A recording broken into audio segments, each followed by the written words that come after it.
ഓണം എത്താറായെന്ന് നമ്മെ ഓർപ്പിക്കാനായിട്ടാണ് തോന്നുന്നത് അല്ലേ പിള്ളേരോണം വരുന്നത്.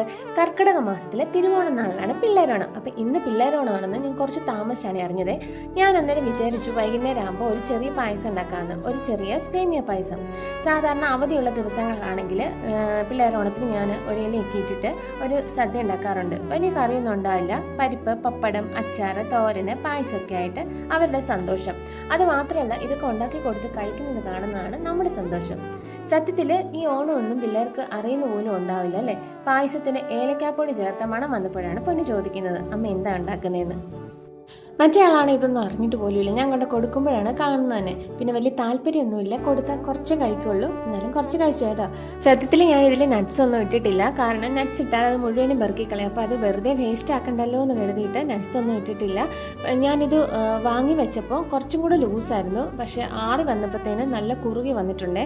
കുറുകിയാലും സാധനം കൊള്ളായിരുന്നു കേട്ടോ, ടേസ്റ്റ് ഉണ്ടായിരുന്നു, എല്ലാവർക്കും ഇഷ്ടപ്പെട്ടു. ഇനിയിപ്പോൾ പെട്ടെന്ന് ഓണം ഇങ്ങെത്തും. 13-ാം തീയതി എക്സാം സ്റ്റാർട്ട് ചെയ്യും, ഒരാഴ്ച കൊണ്ട് എക്സാം കഴിയും, പിന്നെ ഓണം വെക്കേഷൻ ആകും, ഒരാഴ്ച വെക്കേഷൻ തീർന്ന് സ്കൂളും തുറക്കും. ഇതിൽ ഞാൻ ഒരു ക്ലിപ്പ് കൂടെ ആഡ് ചെയ്യുന്നുണ്ടേ.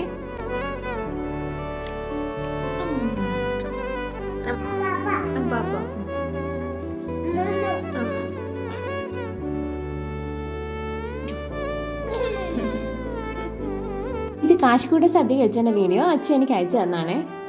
അപ്പോൾ എല്ലാ കൊച്ചുമക്കൾക്കും ഞങ്ങളുടെ ഹാപ്പി പിള്ളേരോണം. എൻ്റെ വീഡിയോ കാണുന്ന കൂട്ടുകാരെ സബ്സ്ക്രൈബ് ചെയ്ത് കാണാൻ മറക്കരുതേ. അപ്പോൾ പുതിയ വീഡിയോയുമായി കാണാം. അതുവരേക്കും ബൈ.